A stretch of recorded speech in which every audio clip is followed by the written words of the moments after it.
Hi guys, so ngayong gabi nga papunta nga kami ng kapatid ko sa La Union. Alam nyo ba na biglaan nga tong lakad na to at hindi nga namin siya pinlano. Hindi nga nag-duty si Geraldine sa store kasi nga meron siyang pasok sa school. Kaya tinawagan ko nga siya, sabi ko nga sa kanya after nga niya ng school, dito na nga siya dumiretso sa store. Dahil aalis nga ako around 9 PM. Hindi ko na nga sana siya papupuntahin kung wala ngang masyadong customer. Kaya lang nung time nga na to, ang daming customer. Nangihinayang din kasi talaga ako sa benta. Nagulat nga siya nung sinabi ko nga aalis nga ako at 2 araw nga akong mawawala. Buti na nga lang nga din at weekdays nga to at wala nga siyang pasok. Alas 8 nga siya nakarating nga ng shop and in-endorse ko na rin lahat sa kanya kung ano nga yung gagawin nga niya sa loob nga ng 2 araw. After nga no, nag-prepare na nga ako para makipagkita naman sa kapatid ko sa Alabang and dun kasi kami pipick upin ng van na sasakyan namin papunta nga ng La Union. So kapag papunta nga ng norte sa Alabang Junction talaga yung pick upan ng mga joiners na katulad nga namin. Pero nung time nga na to, idinirap pa rin nga kami sa MOA kasi dito nga magkikita-kita talaga yung mga makakasama nga namin papunta nga dun sa La Union. Pero wala na kaming binayaran dun sa unang van na sinakyan namin,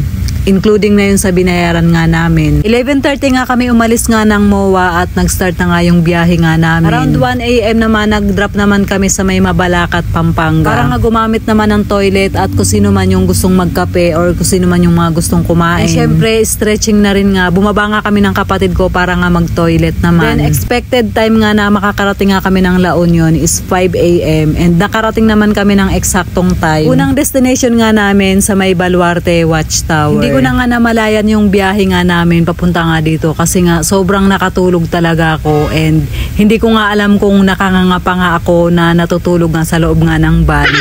Dahil nga sa sobrang pagod ko na rin nga, ginising na nga lang nga ako ng kapatid kong si Merinel. Sabi nga niya sa akin, ate, andito na nga tayo. Dito na din nga kami mag-aalmusal at napakarami na nga tao nung bumaba nga kami. Ang napansin ko nga lahat nga nang bumababa nga sa van, dito nga sila dumediretso sa restaurant na to. Although marami namang makakainan nga sa tabi nga nito. So yun, dahil nga ang haba nga ng pila, lumabas nga kami ni Merinel at nakakita nga kami ng pares. Natatawa nga kami ni Merinel kasi nga napamura nga yung pagkain namin dito. Dahil kung hindi nga kami lumabas, medyo pricey din kasi una nga naming pinuntahan at bukod pa doon mukhang matatagalan nga kami bago nga makakain dahil nga sa haba nga ng pila. Yung iba nga namin kasama sa pila, lumabas din nga sila dahil nainip din. So kami guys mag-breakfast.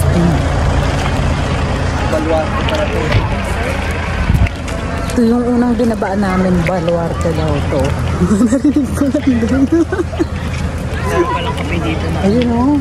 Mamaya maraming ngang mga bata dito na nag-human drone shot kaya nakapag-TikTok pa nga kami ng maganda dito ng kapatid ko. Bago nga kami makapagpa-picture nga dito ng grupo, sobrang haba ng pinila nga namin. O diba kapag titingnan mo nga sa picture parang kami-kami nga lang pero sa likod niyan ayan talaga yung mga nakapila.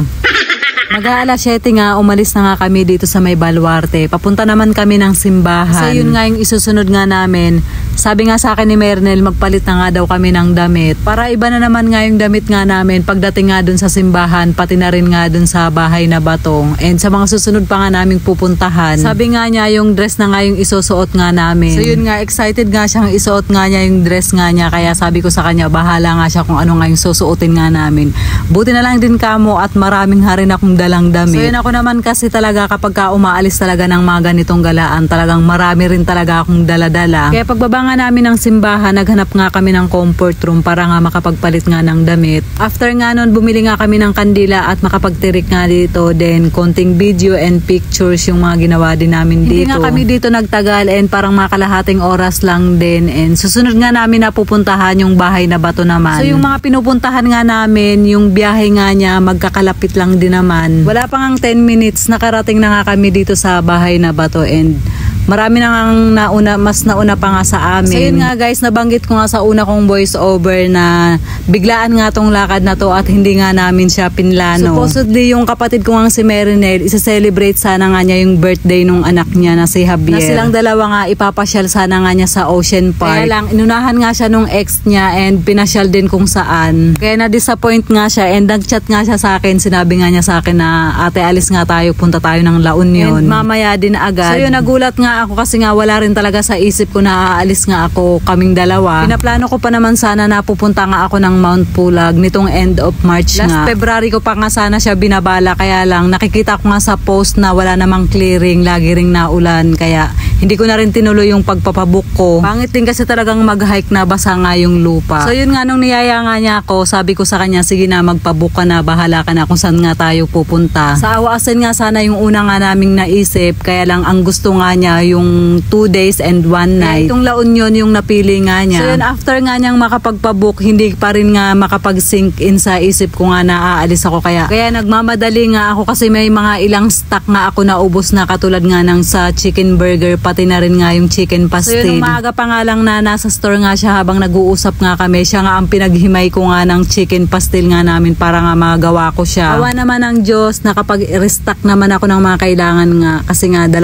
araw din akong mawawala. Para nga hindi na rin mamroblema si Geraldine dahil siya nga lang nga din yung iiwanan ko. So yun, nakakatuwa nga lang nga kasi nga ito yung lakad na hindi pinlano pero natuloy. So yun lang, naikwento ko lang. 1 hour din nga kaming nagstay dun sa bahay na bato. Then after nga nito, papunta naman kami dun sa man-made forest. Itong day 1 nga, ito nga muna yung huli naming pupuntahan. Sobrang aga pa nga nito, parang mga alas 9 lang din to ng umaga. Para sa akin, wala namang masyadong special dito sa lugar nga na to. And ang kakaiba nga lang nga dito, medyo famous nga to sa TikTok. So yan, di ba? Kaka-TikTok nga namin, nakarating na kami dito. Pero syempre, ang hirap din kumuha ng mga magagandang anggulo ng picture dito, pati na rin nga video kasi nga mayat maya ang daan nga ng masasakyan, bukod pa doon ang dami pang tao. Nagtagal din nga kami dito, parang umabot din kami dito ng 1.5 oras. Pagkatapos nga nito, balik na nga kami ng sasakyan at pupunta naman kami ng accommodation nga namin. Bago kami naman dumiretso doon, bumili muna kami ng pananghalian namin dito sa may Jollibee. Bali, nag-drive-thru na lang kami. Kasi doon na namin siya kakainin sa tutuluyan nga namin. So, saglit lang din naman yung biniyahe nga namin papunta nga dito sa bilya na tutuluyan nga namin. 11 nga kami sa grupo na to and 3 room yung binigay nga sa amin. So yun, bawat room meron naman 3 bed. So yung mga kasama nga namin sa room, yung magjowa na kababayan nga namin, yung babae din. Yung isa namang solo joiner lang din. And yun, kami nga ni Mernel na magkatabi nga sa bed. Nabukasan pa nga ng alas 11 yung check out nga namin dito. Dito tayo? Ano, saan tayo? Saan kayo? Dito na kami. Sige.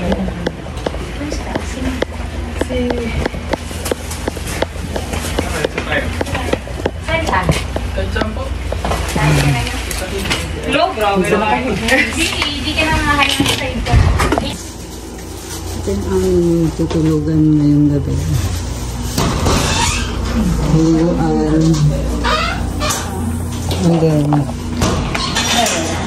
comfort food. So, yes, sila yung kasama namin. Tara. Pagkaligpit nga ng mga gamit nga namin, kumain na nga kami ni Merinel. Pati na rin naman yung mga kasama nga namin, kumain na rin. After nga nito, natulog nga kami kasi yung iba nga namin kasama mga wala pang tulog. Hindi kasi rin sila nakatulog nga sa biyahe. Hindi katulad ko nga na talagang ang sarap ng tulog ko mula Manila hanggang dito nga sa La Union. Pero kahit nga nakatulog nga ako, ang sarap pa rin ng tulog ko kasi pinatay nga namin yung ilaw. So yun, plano naman naming lumabas ng mga alas 4 or alas 5 para pumunta nga naman sa dagat. So yun guys, hanggang dito na lang muna yung ating video for today. Maraming salamat po sa inyong panonood. Babush!